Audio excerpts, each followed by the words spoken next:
इसको ये लिखा जा सकता है ना, and using D Mobius theorem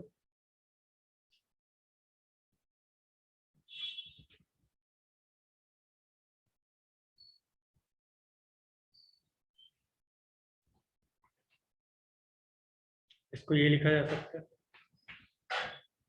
है ना।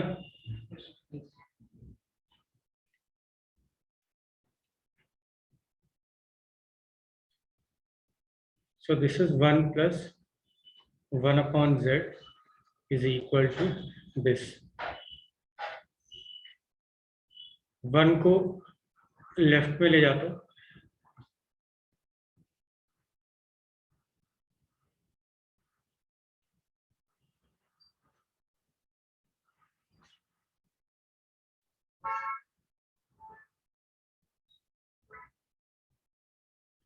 ठीक है। अब इसको cos हाफ में लिखने की कोशिश करो और इसको 2 sin k pi by n cos 2 k pi by n। Okay, तो यहां से हमारा 1 by z आ गया, तो z भी आ जाएगा, है ना। तो यही करना था।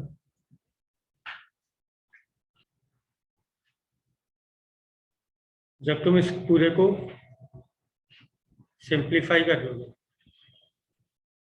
तो ये z जो है वो ऐसा आने लग जाएगा, ऐसा आने लग जाएगा। तो तुम्हें दिख रहा है, मतलब पहला स्टेप तो ये कि ऐसा प्रूफ करो।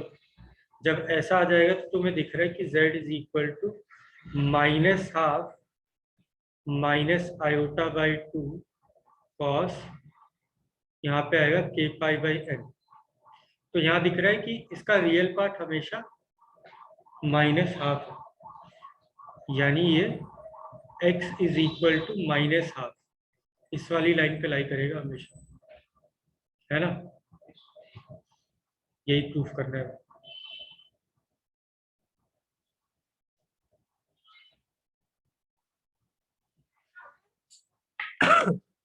तो ये लास्ट क्वेश्चन जो किया था हमने, उसी का एप्लीकेशन है कि भाई ये दिया हुआ है तो ये प्रूफ करो। यही दिया हुआ था ना हमें लास्ट क्वेश्चन में भी, कुछ ऐसा दिया हुआ था, लेकिन उससे हमने ये निकाल लिया था।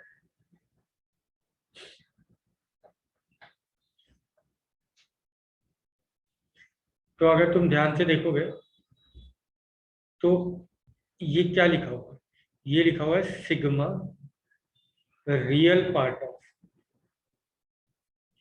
ई की power iota 2 alpha into e की power minus iota beta into e की पावर माइनस आयोटा गामा, यही लिखा हुआ है।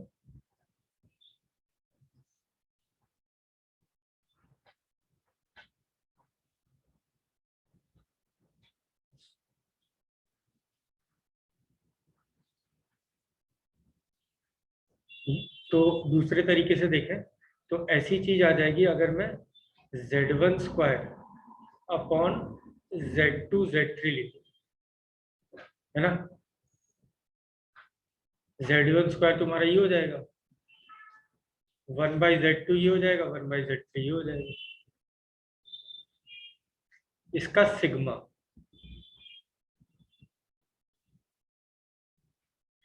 तो इसका सिग्मा करते हैं तो एलसीएम में तो आ जाएगा z1 z2 z3, है ना। क्योंकि यहाँ क्या होगा, कुछ यहाँ होगा z1 या z3 z1, यहाँ पे होगा z1 z2, तो ऊपर आ जाएगा z1 cube plus z2 cube, plus Z3 cube. ठीक है,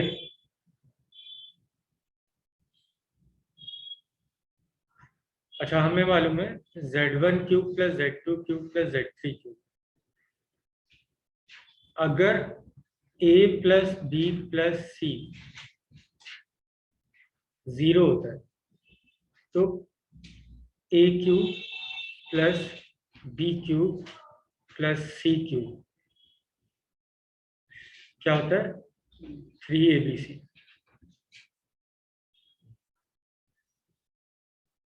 है ना? तो इसकी जगह लिखा जा सकता है 3 times of Z1 Z2 Z3 upon Z1 Z2 Z3 which is 3। तो ये जो लिखा हुआ था इसका रियल पार्ट तो हमें दिख रहा है 3 है, तो हो गया प्रूफ।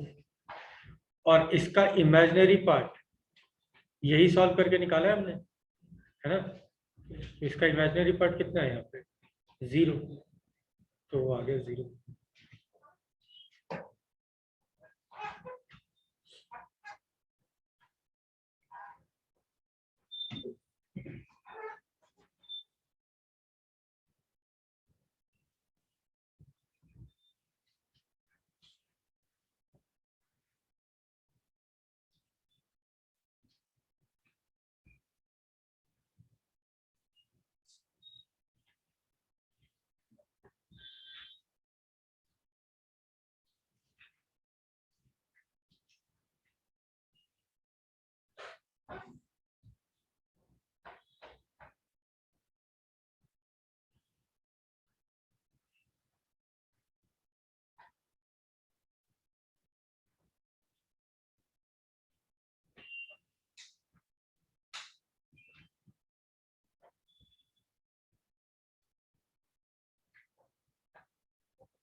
ट्रिग्नोमेट्री में हमने पढ़ा था सीरीज का सम निकालना।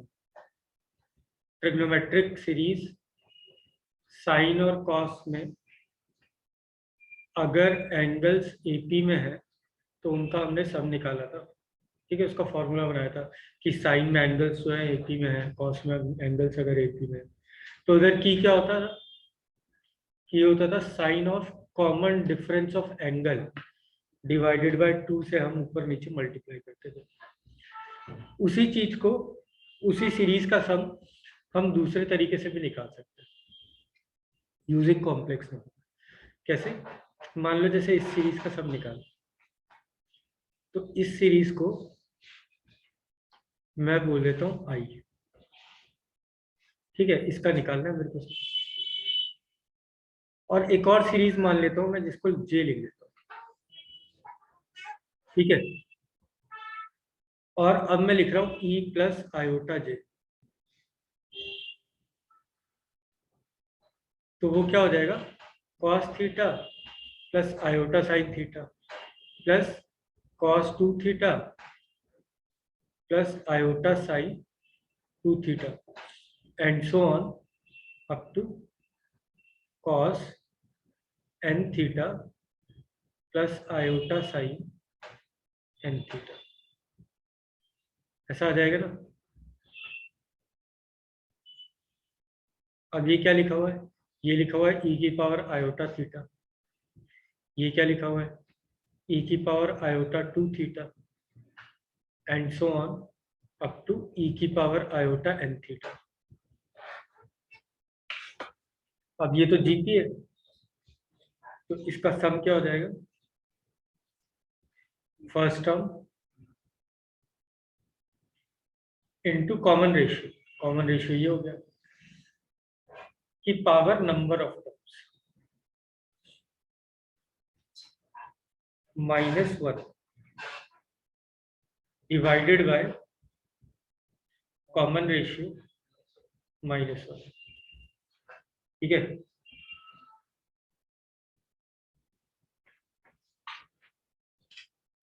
अब मैं यहां से क्या कर रहा हूं,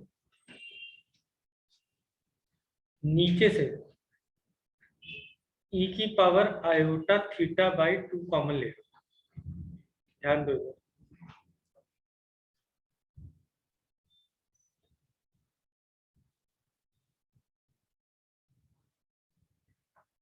और ऊपर से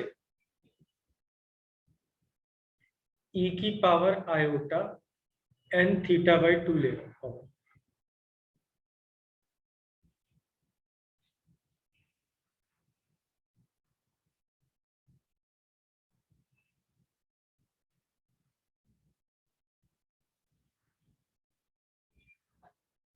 ऐसा क्यों लिया है, तो ऐसा तुम्हें अभी रियलाइज हो जाएगा। ये इसलिए लिया है सिंपली बिकॉज e की पावर आयोटा थीटा और e की पावर माइनस आयोटा थीटा, ये अगर z है तो ये z कॉन्जुगेट है ना। तो इससे क्या होता है, z और z कॉन्जुगेट के बीच का डिफरेंस अगर हम ले रहे हैं, है ना, तो रियल पार्ट हमारा कट जाएगा, ठीक है।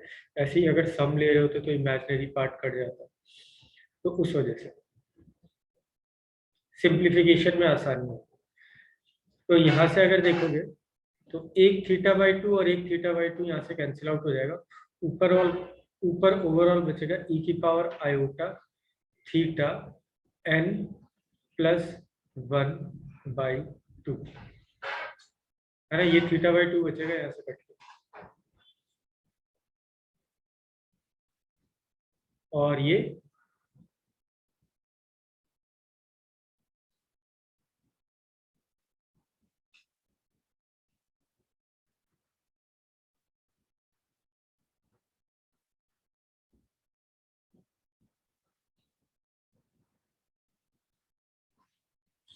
ठीक है। ये था हमारा i प्लस आयोटा j।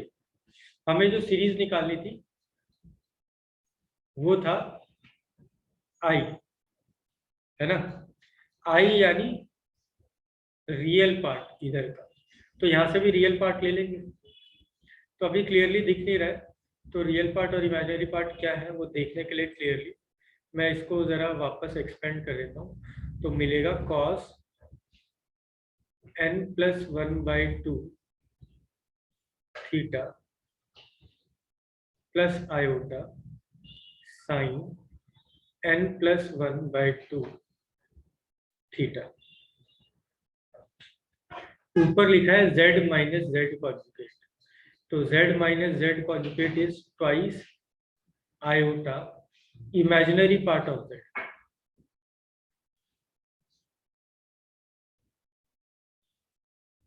है ना। सिमिलरली नीचे भी z minus Z conjugate twice iota imaginary part of z, ठीक है।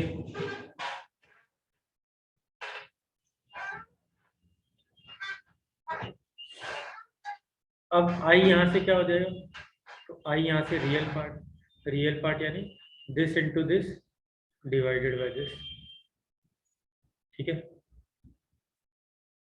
ये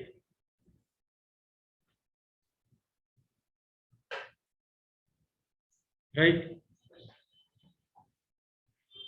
जे यानी इस सीरीज का सम, इस सीरीज का सम क्या हो जाएगा, this into this divided by this, ठीक है ना। तो इस तरीके से भी हम सम निकाल सकते हैं, लिखो।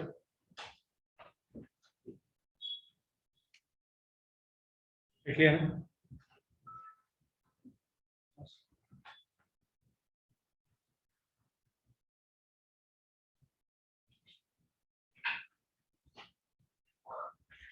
सिमिलरली हम बाइनोमियल कोफिशिएंट्स का भी सम यूजिंग कॉम्प्लेक्स नंबर निकाल सकते हैं,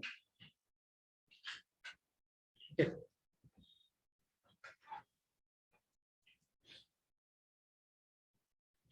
फॉर एग्जाम्पल 1 प्लस एक्स की पावर n का एक्सपेंशन क्या होता है,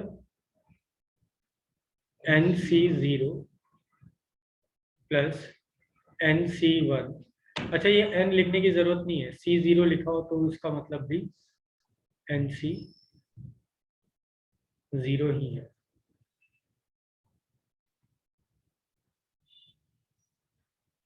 So this is the expansion.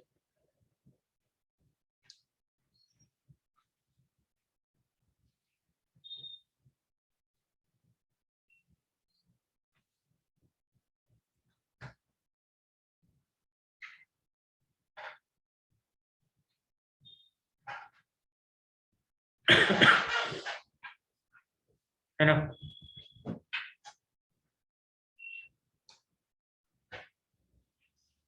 अगर मैं x की जगह 1 माइनस एक्स की पावर n लिखूं, x की जगह माइनस एक्स, तो सिंपली यहाँ पे साइन चेंज हो जाएगा। हर ऑल्टरनेट टर्म में एक माइनस आने लगेगा, है ना?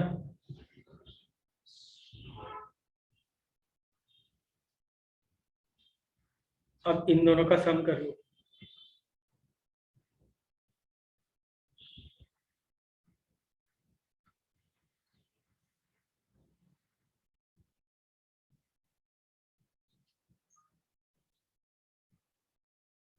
क्या आएगा? C2, है ना?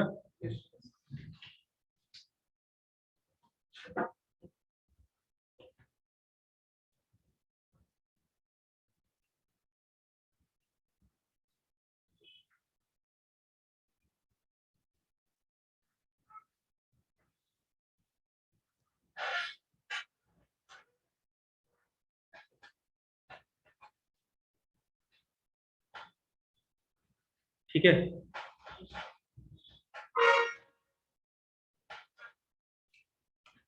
अब तुम्हारे पास ये एक आइडेंटिटी है। यहाँ पे x की जगह अगर 1 रखोगे तो यू विल गेट 2 की power n is equal to 2 times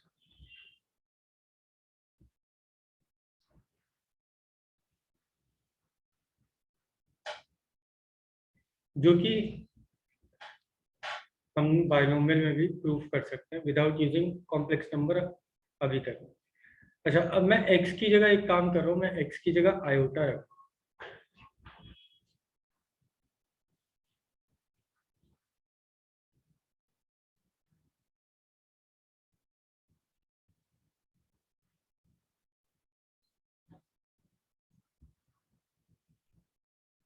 ऐसा आ जाएगा, है ना? अब ये फर्स्ट और सेकंड को अगर मैं ऐड करूँगा तो हमें दिख रहा है C2 कैंसिल हो जाएगा, C6 कैंसिल हो जाएगा, है ना? तो हमें C0 plus C4 plus C8 हर चौथे टर्म का, हर चौथे कॉफिशिएंट का सम लिखा हुआ मिलने लग जाएगा, है ना? तो यहाँ से हमारा वो आ जाएगा। इसको हमें सिंप्लीफाई करना पड़ेगा। और तुम्हें ये दिख रहा है कि ये अगर z लिखा हुआ है तो ये z का कॉन्जुगेट है ना? तो z की पावर n लिखा हुआ है तो z कॉन्जुगेट की पावर n, ये अभी भी एक दूसरे के कॉन्जुगेट है। तो सम करेंगे तो इमेजिनरी पार्ट कैंसिल आउट हो जाएगा, है ना? तो रियल ही बच रहा होगा C0 प्लस C4। तो इसकी हेल्प से हमने जैसे ये पहली सीरीज निकाल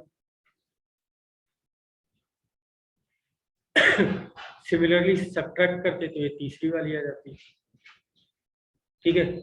उसी तरीके से कुछ और करते तो ये और ये भी मिल जाता। तो ये दोनों तो हो गए अभी फिलहाल, बाकी ये तुम्हारे होमवर्क है।